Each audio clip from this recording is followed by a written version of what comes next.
Hey nerds, Farmer Jesse here. Welcome to Growers Daily, your daily dose of ecological farming insight. It is Wednesday, November 5th, 2025. Today, we are talking about if our gardens are contaminated enough to be concerned about it, anxiety versus farming, and wood chips as a bed mulch. So let's do it.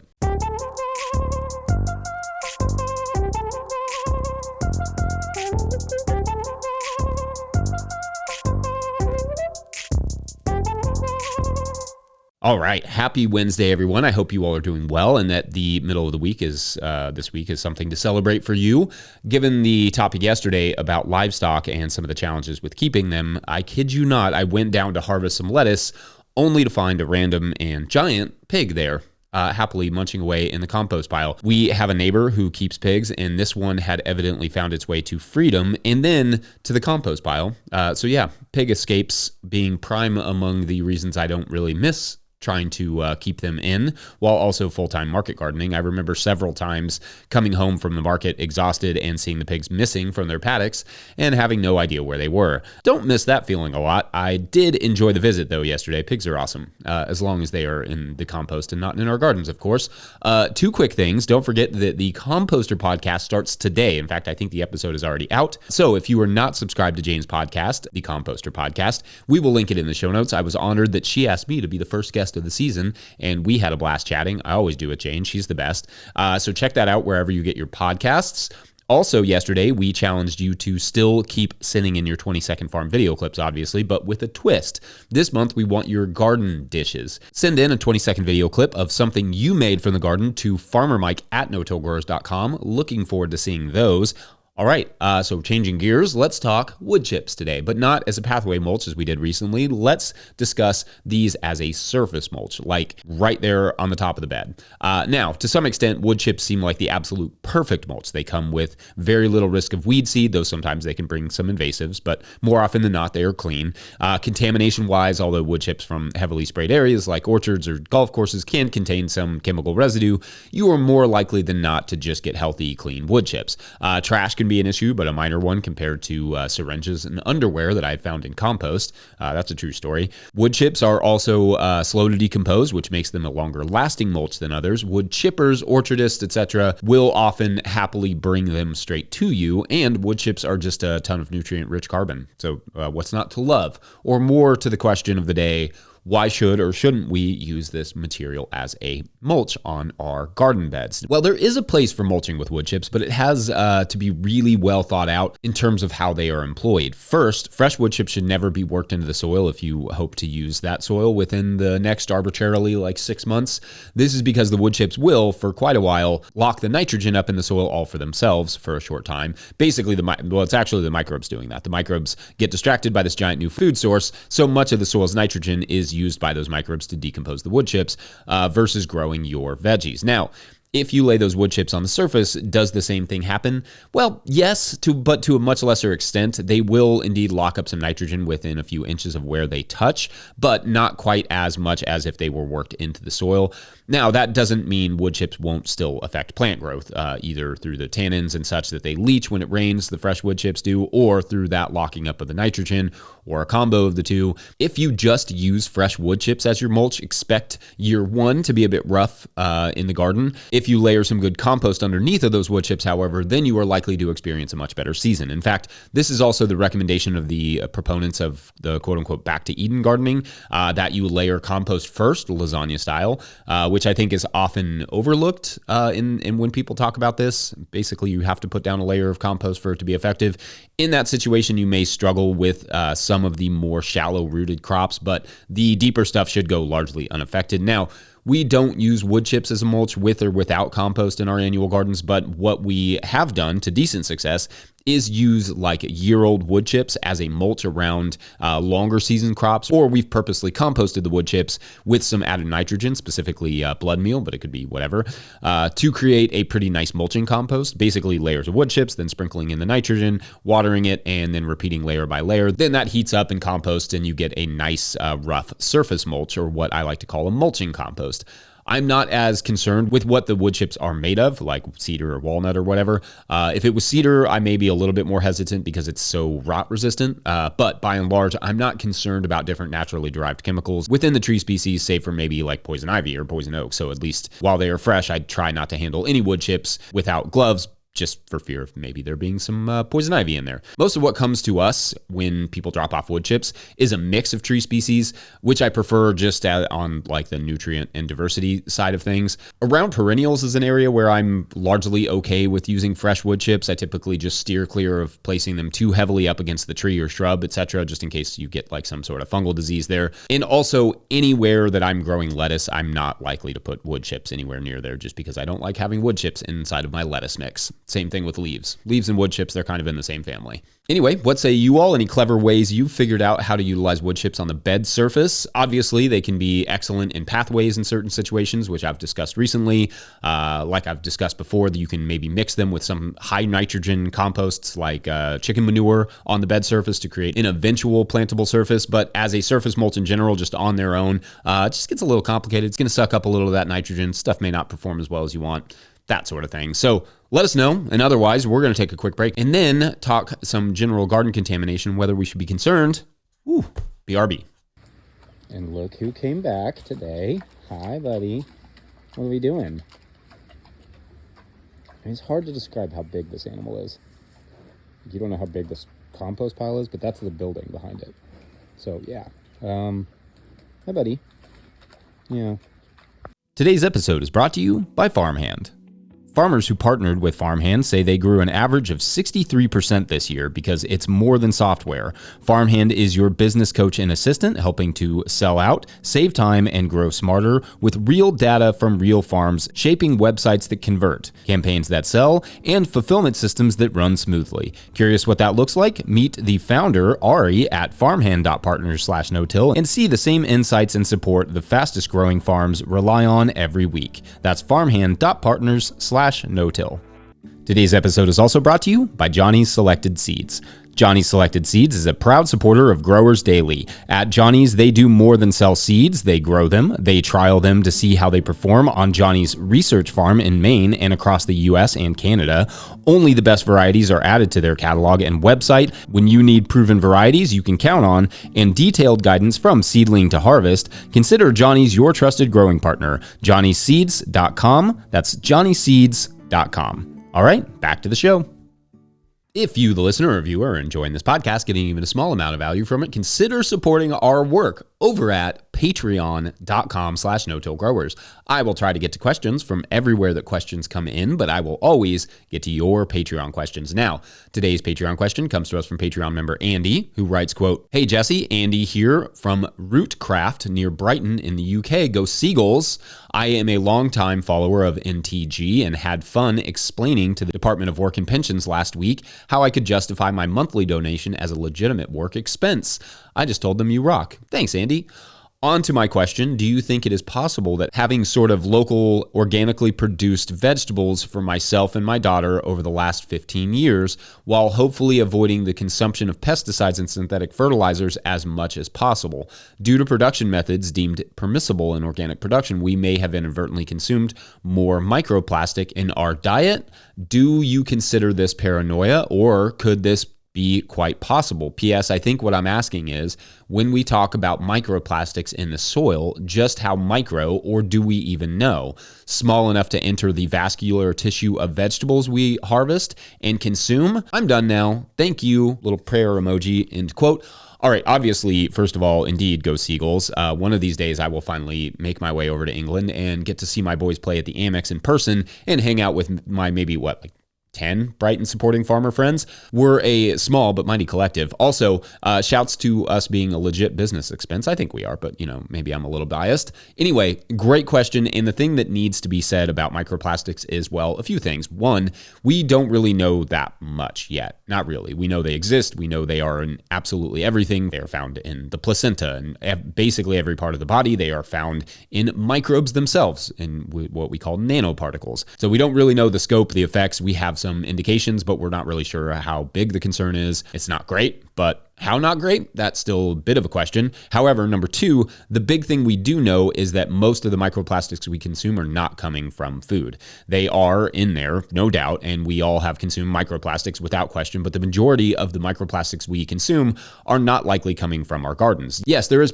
pretty good evidence that plants can take up microplastics out of the soil, as they have been found in the plants themselves. Like I said, to answer that part of the question, the xylem, the leaves, the fruit, all of it, broccoli, tomatoes, everything. But foods that we know contain a lot of microplastics are honestly things like seafoods. The sea is massively contaminated right now, and not only is the plastic in the sea contaminating our seafood, but also our air as the sea churns and shoots the floating micro and nanoplastics into the air we breathe. Plastic fibers in our clothes also shed into the air, which we regularly consume, breathing being something we notably do a little bit more than eating. Also, something we generally, or at least probably should, do more than eating, drinking water. And water is another significant source of microplastics. They are found heavily in tap and bottled water. One study found 83% and 93% of sources checked, respectively. Other sources include our tires on our cars, makeup, any synthetic textiles, toothbrushes, basically everything. So I think our gardens, generally speaking, and thankfully, are probably the least of our concerns in this regard, though they are likely becoming contaminated just like everything else by the environment around them. I guess the thing I always try to stress is that it's the environment. It's the environment, it's the environment, it's the environment. Our health is so incredibly dependent on the environment around us. This has been something I think that has been extraordinarily neglected among all the bloom of health gurus out there, and possibly for obvious reasons. It's much easier, I would say, to tell people just to eat better rather than say, well, we kind of need to change the entire world so that we can be healthy. So I get that. Also, without question, what we eat does have an effect on our health. So that's a fair focus. But we breathe a lot more than we eat. We drink a lot more than we eat. These things have to be taken into consideration. How we treat our environment has a direct impact on our health. And until that fact, big FACT, fact, reaches the mainstream, it's going to be hard to say what the effects of our gardens are on our health, because the health of our gardens is affected by our environment. I do still think that the many, many benefits of growing your food outweigh the risks, even in a situation where you may have some microplastic contamination or something. Moreover, you won't be able to avoid those micro and nanoplastics by getting food from elsewhere either. Not, that is, until we change much of the way the world is run. No big deal. It seems easy enough. Anyway, thoughts from you all. Otherwise, go Seagulls, and we're going to take a quick break. When we come back, anxiety in the farm. It's not related to this particular topic, but not related. Anyway, be right back. Today's episode is brought to you by High Mowing Organic Seeds. High Mowing Organic Seeds is celebrating their 30th anniversary with 47 fabulous new varieties for 2026. Highlights include downy mildew-resistant cucumbers, a poppy that looks like cotton candy, and 12 new tomato varieties. High Mowing offers more than 750 varieties of certified organic, non-GMO vegetables, flowers, herbs, and cover crops, all trialed for optimal performance in organic growing systems. High Mowing has the professional quality seeds and supportive grower reps to get you from seed to harvest. Visit highmowingseeds.com to request a catalog and use code 26NOTILL, all one word, 26NOTILL, for 10% off your order of $100 or more. That's highmowingseeds.com. Today's episode is also brought to you by Marble Seed. The Marble Seed Organic Farming Conference attracts a wide range of regenerative and organic farmers for 3 days of skill development and community building. Farmer Drew Kramer said, "Going to Marble Seed was so invigorating at a time when I needed it most. I picked up tools I'm already using." The conference is the final week in February in La Crosse, Wisconsin. Early registration opens December 4th at conference.marbleseed.org. That's conference.marbleseed.org. All right, back to the show. All right, so I'm not particularly good in a crowd. I've probably said this before, but if I have a job, like giving a presentation or selling produce or cheering on my team or whatever, I'm totally fine. I can maybe even excel in that situation. But if I just walk into a room full of people with no particular job to do, it's pretty hard on me. I shut down, I lock up, I get a headache. I don't have panic attacks exactly, though sometimes I do have like miniature ones where my neck sort of locks up and I can't, look up, but I definitely do panic. Hannah knows this about me to the point that sometimes she will find, something for me to do, a job when we go out somewhere to just hang out. Like I'll end up just like washing dishes or something. Or sometimes I will just wander off and play with the kids because I need a job, or I will break down. I've always been that way. I've always struggled pretty mightily with anxiety, even though I had no idea what it was for a long time. Even if there are just a handful of people, I don't always do that well with the basic social stuff, but I don't think that's particularly unusual. I think everyone has their quirks in this way, and for some it's certainly more debilitating than what I go through, and for some it's probably less. I personally can usually survive the situation without incident, even if I don't feel great. I used to think drinking made that easier to manage, and to an extent it did, at least in the moment, except that the next day I would wake up and feel double the anxiety. Anyway, why am I telling you this? Well, one, I don't want every episode of the show to just be dense with farming stuff, so that the farming stuff is actually somewhat digestible. So there's that. But also, I doubt I'm the only person who struggles with this. And when I think about the last segment and how much farming has helped my anxiety, the good food, the physical activity, the outdoorsiness of it, the microbes, all the things, I think about how it's done that almost more than anything else I've ever done for my anxiety. I guess part of that is the job itself. I rarely have to enter big rooms with no, job to do. Even at conferences, I'm typically a presenter. I also just think farming and or gardening is good for our health, whether it's something like what I go through or general health issues. I've found such relief in this work. Like I mentioned recently in the live that I did last week, that I could see myself one day quitting the farm business because I'm frankly not the most enthusiastic business person, as you can probably tell, but I could not see myself quitting the act of farming and or gardening. It's been crucial to my balance and my sanity over the last 16 years. And although I'm still not great in a crowd, I can manage better just for the simple fact that I'm healthier and maybe happier than I was before I was farming. Now, that isn't to say running a farm business doesn't create all new anxieties. It does, and you should only start a business once you've thought it through thoroughly via business plan and all the things, especially if you already struggle with something anxiety related, but that it certainly has helped my existing anxieties. I'm sure others can relate to that. I'm sure others have more significant stories of how farming has helped with their health, mental, physical, or otherwise as well. Anyway, what does that bring up for you all? Has gardening/farming helped? Has it made something better, something worse, neutral? Let us know, or just, congrats.